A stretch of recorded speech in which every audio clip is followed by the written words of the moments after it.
36. Lesson 36. A chance in a million. A chance in a million. Listen to the tape, Listen to then that. answer the question Answer below. the question below.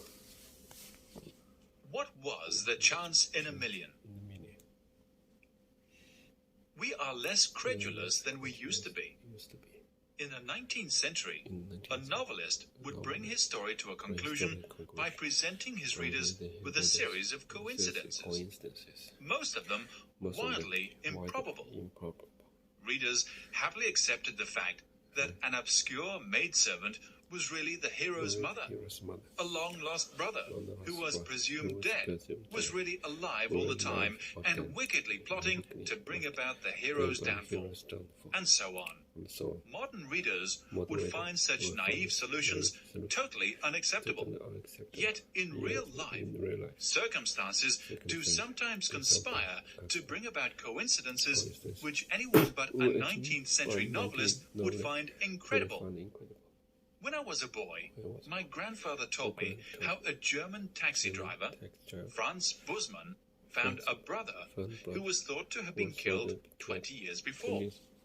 While on a walking tour with his wife, he stopped to talk to a workman.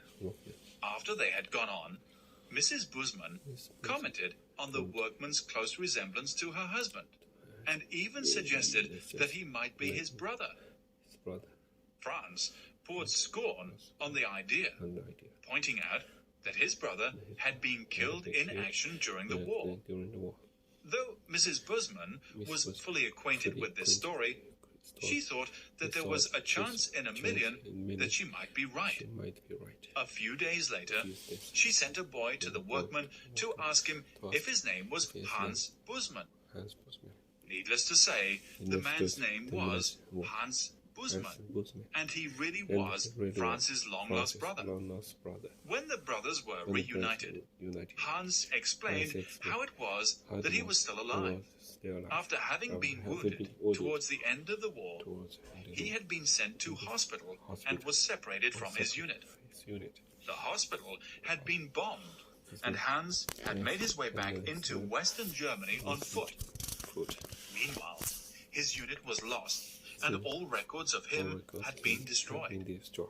Hans returned to his family home, but the house had been bombed, and no one in the neighborhood knew what had become of the inhabitants. Assuming that his family had been killed during an air raid, Hans settled down in a village 50 miles away, where he had remained ever since.